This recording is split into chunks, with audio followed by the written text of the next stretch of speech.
Money, money, money, money. I actually checked out Money in the Bank, as I tend to do. I always watch pay-per-views a little bit later. I want to see what happens on Raw. I'll read a recap of the pay-per-view. I'll watch Raw. I'll watch SmackDown. Then I'll kind of work my way through the pay-per-view if I hear good things about it. Now, as for Money in the Bank, I must say some of the fucking booking was just complete trash.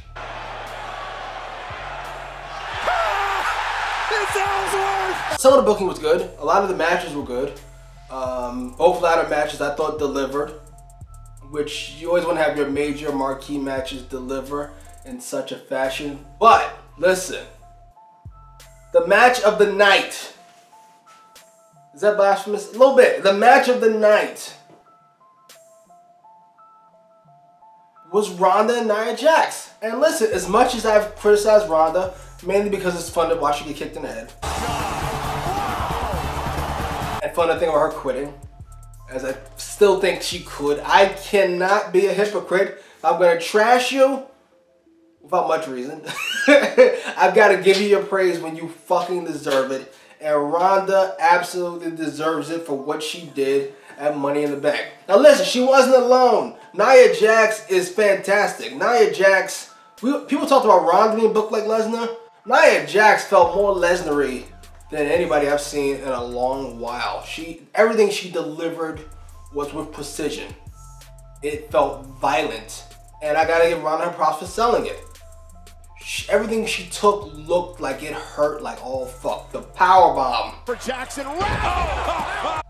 The slams into the mat. For perhaps that when she went for Hurricane Ronda, Nia caught her and then swung her around. Nia Jax just swung.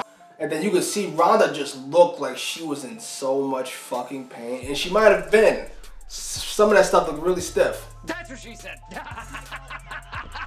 But Ronda did a fantastic job. First of all, everything she does has a big match feel to it. It felt like a legitimate athletic event.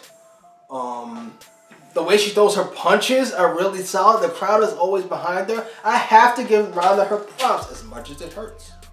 She did a fantastic fucking job, I must say. How can I forget the judo throw? That judo throw she hits her with it's put it on a highlight package. Here. I don't know. Oh my God! So yeah, I didn't want to talk too much about it. I just wanted to get that in there. As you can see, I'm by myself this week. My two comrades that I usually do these wrestling talks with are elsewhere doing other things. Well, me, I'm talking to a camera. But last week, somebody did ask about Dominion, might be 2 weeks ago, about Dominion with Okada and Omega. I have not watched it just yet. I know Uncle Dave gave it 7 stars. But Sid did educate me and Mark on just how fantastic this match apparently was. So now you're going to get a clip of that. Don't forget to post your comments down below after the video. Like, share, and subscribe. Don't forget to subscribe to Tru Heels. Links for those down in the description box. You wanted to talk about Dominion, which is a pro wrestling event in Japan. In Japan, where they love their wrestling, but you never know it by watching. Yeah, they're very stoic. You would think they kidnapped 70,000 people and you already can tell they didn't see Dominion because the fans were crazy at Dominion.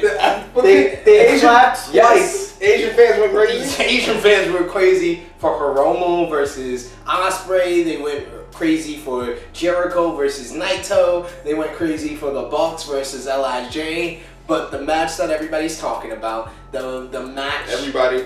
Yes, everybody's been talking about. They are not in the internet wrestling community. I am, apparently. The match that everybody's talking about is Okada versus Omega for Kazuchika Okada, the longest reigning IWGP heavyweight champion of all time. 2 years. He won it at Dominion 2016 against Naito. He defeated Naito at Dominion. Marufuji, Omega, Suzuki, Shibata, Fale, Omega again. Aren't those all the Jackie Chan villains and all those fucking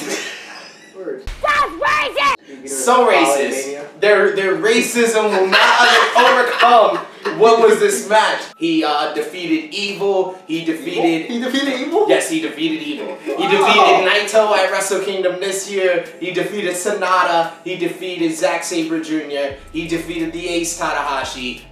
12 straight title defenses. The record for IWGP Heavyweight Champion versus the god of pro wrestling, the best bout machine, Kenny Omega. He defeated so many brands of cars. Kenny Omega, the man who he defeated at Wrestle Kingdom 11, who went to a draw with him last year at Dominion, and that defeated him at the G1 last year in August. They first for the 4th time, and my God, 69 minutes, probably the greatest pro wrestling match I've ever seen.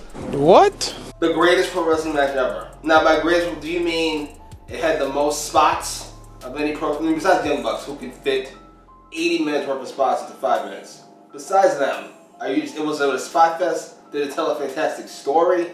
Was it athletically challenging? So the match was 2 out of 3 falls, no time limit, must be a winner. First fall is about no matter what Omega does, no matter what type of offense he comes with, Okada always got the answer. No matter how good Omega is, Okada is just one step better. And Okada doesn't even win the first fall with the Rainmaker. He rolls him up. British Bulldog versus Bret Hart style rolls him up to win the first fall. Second fall is basically a drawback to Okada and Omega. I can't even tell if this shit is amazing or if it's just this excited about the shit and making me feel like it's amazing. It's an amazing match. You're gonna see it. You need to watch it. This is what we're telling you about. We're telling you about it to make you watch it. So the second fall basically starts out how Omega and Okada 3 started out. Omega and Okada 3, Omega found out that he had to attack Okada, just go right at him. So he started doing that in the second fall. Second fall, basically he hits a Rainmaker Okada, but can't get the cover. Eventually, Omega gets the second fall with the One-Winged Angel, and he gets the win. So right there, that was honestly the littlest part of the whole match. That was one of the best parts to me because Omega beating Okada with the One-Winged Angel in the second fall made everybody believe, like, if he doesn't hit it in the second fall, of course everybody's gonna think he's gonna hit it in the third fall for the win. Right. So by hitting it in the second fall, it's like, wait, Okada hasn't hit the Rainmaker for a win yet.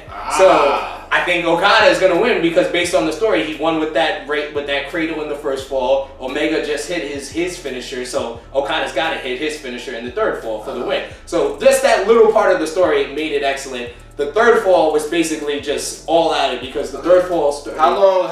By the time the third fall starts, how long has the match gone on? 50 minutes in by the start of the third fall. So the first fall was what, 25? First fall was about like 25, 26 minutes. This next fall was about like 20, 22 minutes.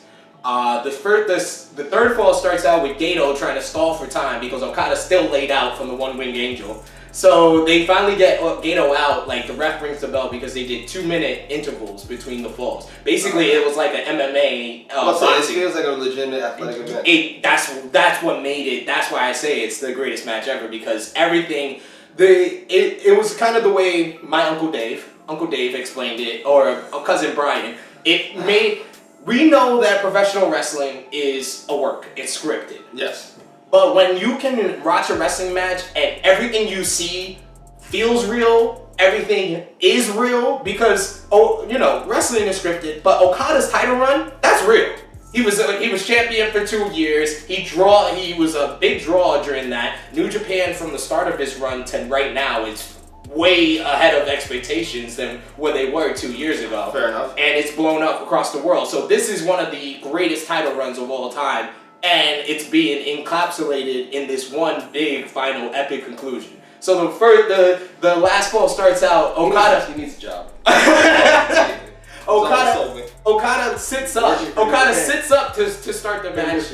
Omega goes right at him with the V trigger right to the head. He picks him up. He's about to hit the One-Winged Angel. Okada hits him with the Rainmaker out of nowhere. They're both laid out to start the third fall. So the third fall is just gunslinger, just everything coming out. So I don't know if you remember Okada-Omega 2. One of the highlight spots of it was Okada going for the Rainmaker and Omega basically passing out, and he misses the Rainmaker.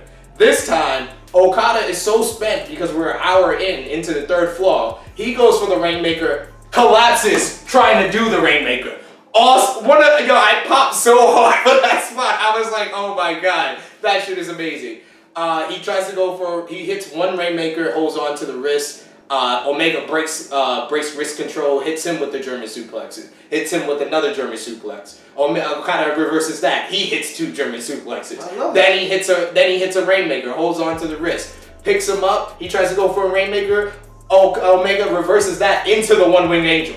Drops him on his head, can't get the cover. Both men are pulling themselves up on the ropes like it's Rocky 2, like they're Rocky and Apollo Creed. To the Omega gets up, hits him with the One-Ring Angel. The place is literally, everybody's on their feet. Like you hear the roar. Everybody's like, oh my god. He picks him up with a One-Ring Angel, drops him on the head. 1, 2, 3. They show the crowd. People in the crowd are crying. People are like on their feet, just amazing. Just the finish, the last 5-10 minutes was art. It was art at its finest. It's an athletic display like you try to describe it, but honestly, it's 3 different stories into one, making it the greatest match I've ever seen. Before June 9th, 2018, the greatest match I've ever seen, Bret Hart versus Bret Hart versus Steve Austin, WrestleMania 13.